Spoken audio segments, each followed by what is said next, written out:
Olá, amigos da Revolução Industrial Brasileira. Com vocês, Fausto Oliveira, que sou eu, fazendo comentários sobre a economia brasileira de uma perspectiva desenvolvimentista, como sempre aqui na Revolução Industrial Brasileira. Todos os dias um vídeo novo com você.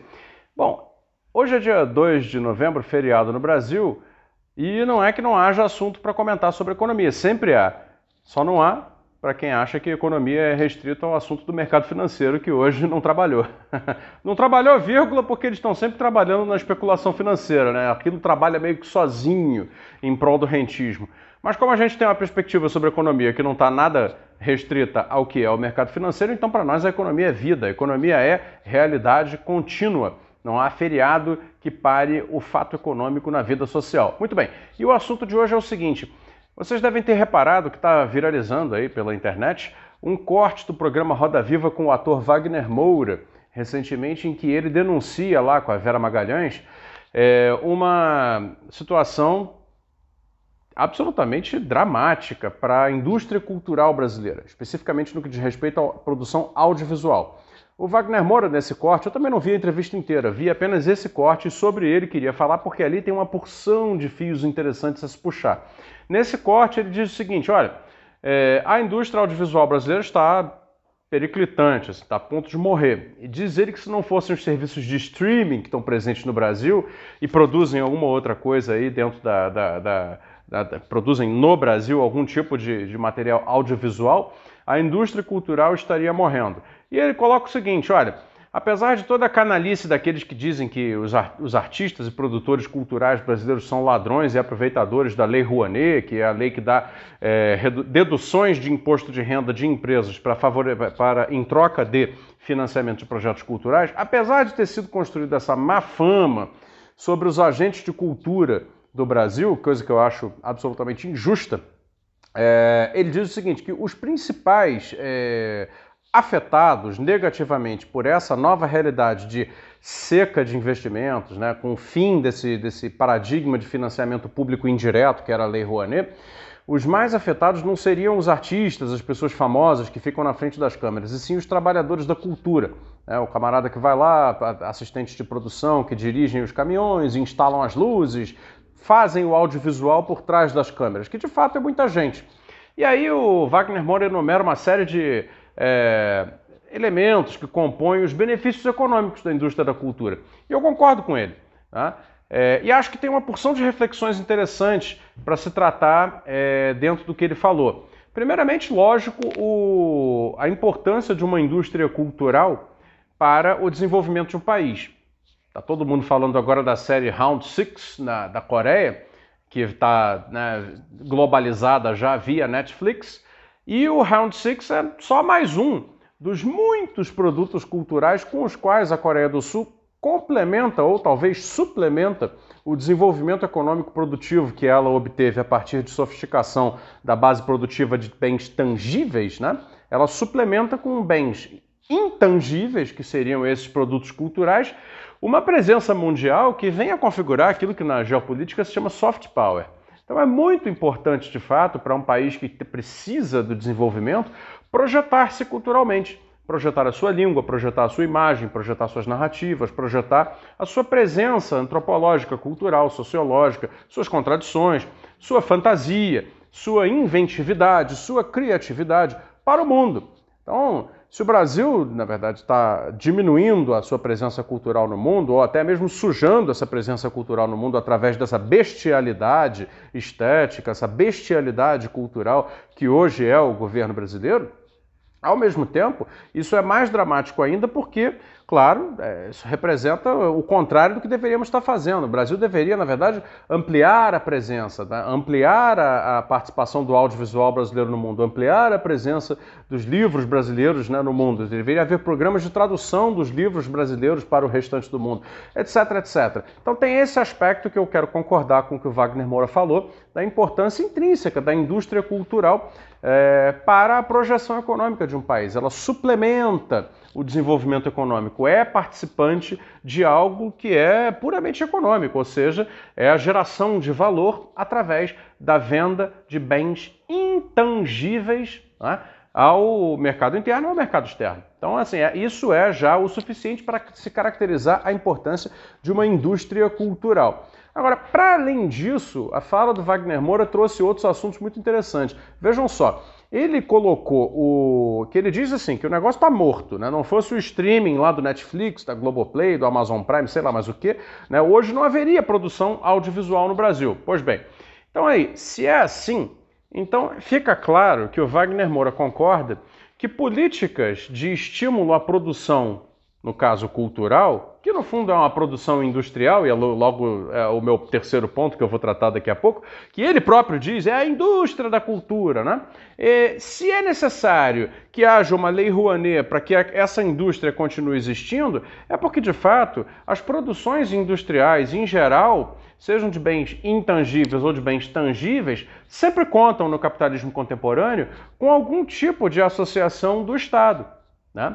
Isso fica demonstrado, como eu demonstrei no curso Estado Empreendedor em 5 aulas, a respeito das inovações radicais narradas pela Mariana Mazzucato no seu livro Estado Empreendedor, né? Como fica claro que a participação pública em termos orçamentários, em termos de auxílio à inovação, em termos de auxílio ao investimento de risco, em termos de auxílio, inclusive, naquele investimento que não dará retorno no curto prazo, já sabe que não dará retorno no curto prazo, todas essas participações públicas vêm a garantir o estabelecimento de um investimento industrial de longo prazo.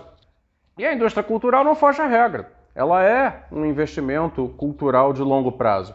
Por exemplo, quando o Brasil ganha a Palma de Ouro de Cannes com o Pagador de Promessas, se eu não me engano em 1962, talvez em 61, mas eu acho que foi em 62, e que o Anselmo Duarte faz aquela obra-prima chamada O Pagador de Promessas e ganha a Palma de Ouro em Cannes com François Truffaut nas galerias lá gritando bravo, bravo, Anselmo, Anselmo, né? Tudo isso, além de representar uma projeção da cultura brasileira frente ao mundo, né, que veio a constituir essa imagem do Brasil que se modernizava, também representava ali um capítulo importante na estruturação de algo que veio a dar nesse cinema mais pujante, que veio a se tornar o cinema brasileiro décadas depois.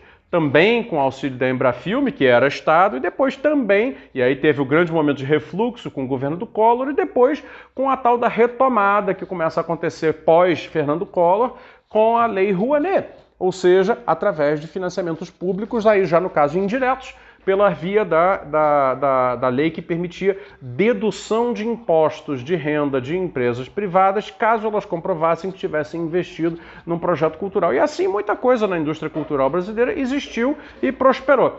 Então, fica claro na fala do Wagner Moura, e isso é algo que precisa ser posto em relevo, porque em geral é algo discriminado, e a gente está aqui para tentar trazer isso à luz. Não é? Fica claro que a participação pública junto às conformações produtivas, sejam elas de bens tangíveis ou não tangíveis, né, como a cultura, é fundamental. Né? Apenas sozinhos, os agentes privados muito raramente conseguem chegar a um nível de desempenho realmente estruturante.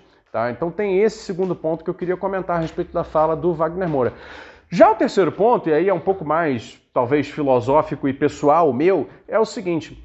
Reparem como na fala do Wagner Moura, que certamente terá muito mais visualizações do que esse mesmo vídeo em que eu a comento, fica muito clara a noção de que o Wagner Moura entende perfeitamente que o setor audiovisual é uma indústria. É uma indústria. Ele cita a palavra indústria 2 vezes. E quando se fala em indústria cultural, é até um termo que já caiu um pouco na normalização, já está aceito pelo debate público falar em indústria cultural. Embora muita gente não questione positivamente, assim, tá, mas por que nós estamos falando de indústria? Porque de fato é uma indústria, assim como muitas outras coisas também são indústrias. O Wagner Moura mostrou, ainda que de uma forma talvez inconsciente, noção correta a respeito do que é indústria nos tempos contemporâneos. Apenas a reaplicação de um conceito de indústria que já esteve associado à produção fabril de bens tangíveis em série, ou seja, o Fordismo, né, a aplicação desses conceitos às novas realidades produtivas.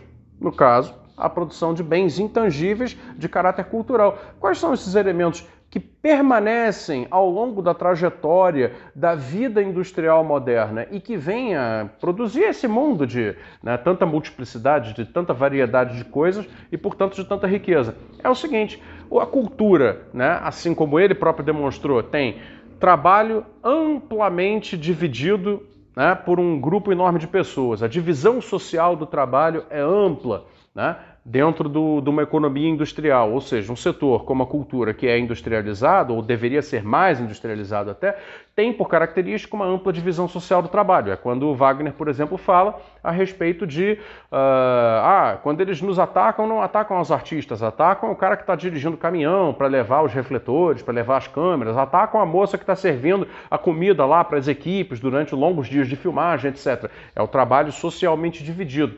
Que por sinal, se conecta com a segunda grande característica do que é uma indústria, afinal, que são as sinergias técnicas, profissionais, tecnológicas, culturais, subjetivas mesmo, por que não dizer, que ocorrem nesse processo de divisão social do trabalho ampla e abrangente. Essas sinergias são aquelas que promovem as inovações. O setor cultural brasileiro, por ter se desenvolvido até razoavelmente bem nas décadas anteriores, ele é cheio dessas sinergias, Ele é cheio de interações entre aqueles que escrevem e aqueles que filmam, entre aqueles que cantam e aqueles que produzem espetáculos, entre aqueles que dançam e aqueles que escrevem, e por aí vai. Ou seja, são sinergias internas que vão se revelando materialmente em produções artístico-culturais que venham a ser geradoras de valor. Numa longa cadeia, porque as longas cadeias produtivas são características intrínsecas daquilo que é um setor industrial, Então, nessas longas cadeias, a indústria cultural vai se conformando e espalhando valor pela sociedade.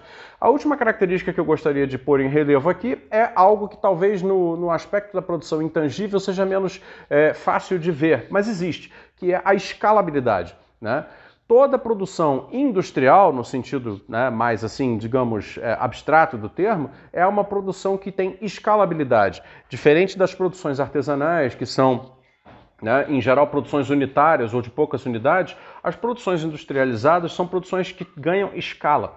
E, portanto, quando você tem...